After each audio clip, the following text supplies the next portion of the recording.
သူများကိစ္စတွေမှာဝင်မပါပါနဲ့လူတော်တော်များများဟာလူကျင်တာတွေဖြစ်ချင်တာတွေအရေးပေါ်ကိစ္စတွေပြဿနာတွေအလောက်တာဝန်တွေအတိုက်အခံတွေအခက်အခဲတွေကြောင့်စိတ်ငြိမ်းချမ်းသာယာမှုကိုရဖို့အတော်ကိုခက်ခဲနေပါတယ်ဒီထဲကသူတို့ဟာသူများတွေရဲ့အရေးကိစ္စတွေမှာတိတိကြီးနဲ့ပဲဖြစ်ဖြစ်မတိလိုပဲဖြစ်ဖြစ်ဝင်ပါမိရင်တည်ငြိမ်အေးချမ်းတဲ့ဘဝကိုတည်ဆောက်နိုင်ဖို့ပိုတော့ခက်ခဲသွားပါတယ်ကျွန်တော်တို့အခုလိုစကားမျိုးတွေကိုဘယ်နှကြိမ်ပြောဘူးတလဲဆိုတာကိုစဉ်းစားကြည့်ပေးပါဦးနော်ငါသာသူ့နေရာမှာဆိုရင်ဒါမျိုးလုပ်မှာမဟုတ်ဘူးသူအခုလိုလုပ်တာငါယုံတော့မယုံနိုင်ဘူးသူအခုချိန်ဘာတွေတွင်းနေမလဲဒီစကားတွေကဘာကိုပြတယ်လဲဆိုတော့ကျွန်တော်တို့ဟာသူများတွေရဲ့အရေးကိစ္စတွေမှာဝင်ပါနေတာပဲဖြစ်ပါတယ်မိမိအနေနဲ့ထိန်းချုပ်လို့မရတဲ့ဘာအကူအညီမှလည်းမပေးနိုင်တဲ့သူများကိစ္စတွေမှာဝင်ပါရင်စိတ်ပြက်တာစိတ်အနှောက်အယှက်ဖြစ်တာစိတ်ဆိုးတာစိုးရင်ပူပန်တာတွေဖြစ်လာတတ်ပါတယ်တကယ်တော့သူတို့ကိစ္စတွေဟာမိမိနဲ့သက်ဆိုင်နေလို့လားမသက်ဆိုင်ဘူးလားဆိုတာကိုတည်တည်ချာချာပြန်ဆန်းစစ်ကြည့်တတ်ပါတယ်မသက်ဆိုင်မှုဆိုရင်တော့သူတို့အကြောင်းကိုဘာကြောင့်ခေါင်းရှုပ်ခံဆိတ်ရှုပ်ခံပြီးတွေးနေရတာလဲ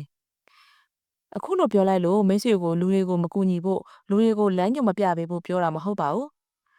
လူတွေကိုဘယ်အချိန်မှကူညီပေးတဲ့နဲ့ဘယ်အချိန်မှမကူညီသင့်ဘူးဆိုတာကိုသိစေချင်တာပါကျွန်တော်အရင်ကသူများတွေကအကူအညီမတောင်းခံပဲသူတို့ရဲ့ပြဿနာတွေကိုဝင်ရောက်ဖြေရှင်းပေးပူပါတယ်အဲ့ဒီလိုလုပ်ပေးလိုက်တဲ့အတွက်သူတို့ရဲ့ကျေးဇူးတင်မှုကိုရဖို့နေနေတတာအပြစ်ပြောခံခဲ့ရတယ်အမုန်းတောင်ခံလိုက်ရပါသေးတယ်ဒါကြောင့်ကျွန်တော်လည်းတဖြည်းဖြည်းနဲ့အထူးသဖြင့်သူများတွေမကူညီစေချင်တဲ့အရေးကိစ္စတွေမှာဝင်မပါတော့ပါဘူး။သူတို့ကလိုလိုချင်းချင်းအကူအညီတောင်းမှပဲအကူအညီပေးပါတော့တယ်။ဒီအတွက်ကျွန်တော်မှစိတ်အနှောက်အယှက်ဖြစ်ရတာတွေကင်းလို့တော့ပါတယ်။ဒါကြောင့်မိမိအလုပ်ကိုပဲအာရုံစိုက်ပါမဆိုင်တာတွေမှာဝင်မပါပါနဲ့လို့အကြံပေးချင်တာပါ။မိမိအလုပ်ကိုမိမိလုပ်ပါဆိုတာသူများတွေရဲ့ပြဿနာတွေကိုဝင်ရောက်ဖြေရှင်းပေးဖို့ရှောင်ရှားတာထက်ပိုပါတယ်။သူများတွေစကားပြောတာကိုခိုးနှားထောင်လားသူများအကြောင်းအတင်းပြောတာသူများအကြောင်းသဘုတ်လေလွင်ပြောတာ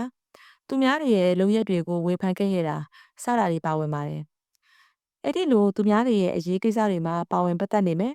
သူများကိစ္စတွေကိုအာရုံထားနေမယ်ဆိုရင်ကျွန်တော်တို့နဲ့ဓာတ်ရိုက်သက်ဆိုင်တဲ့ကိစ္စတွေမှာအာရုံထားဖို့အချိန်နည်းသွားပါတယ်အခုမိတ်ဆွေဟာအခုအညီကိုမလိုချင်တဲ့မတောင်းဆိုတဲ့လူတွေရဲ့အရေးကိစ္စတွေမှာပါဝင်မိနေသလားဆိုတာကိုတည်တည်ချာချာစဉ်းစားကြည့်ပါနော်အဲ့ဒီလိုဖြစ်နေရင်အဲ့ဒီအခြေအနေကနေအញ្ញံဆုံးရုံထွက်ရှောင်ထွက်လိုက်ပါသူများတွေရဲ့ကိစ္စတွေအတွက်ဆုံးရှုံးသွားမဲ့စိတ်ခွန်အားတွေကိုမိသားစုအတွက်နဲ့မိမိဘဝတိုးတက်ရေးအတွက်အသုံးချလိုက်ပါဒီလိုလုပ်လိုက်ရင်လူမုန်းခံရတာနည်းသွားပါလိမ့်မယ်အားလုံးပဲအခုလိုမျိုးစိတ်ခွန်အားဖြစ်စရာစာစုလေးတွေကိုဆက်ပြီးနားထောင်ကြသေးရဆိုရင်တော့ထမ်းသက် page ပိုင်း Twitter page ကို like follow လေးလုပ်ထားပေးခဲ့ကြပါအောင်နော်ကိုပြပြချင်တဲ့မိတ်ဆွေတငယ်ချင်းတွေရှိရင်လည်း share လုပ်ပေးခြင်းဖြင့်ကူညီလို့ရပါတယ်ကျေးဇူးတင်ပါတယ်ရှင်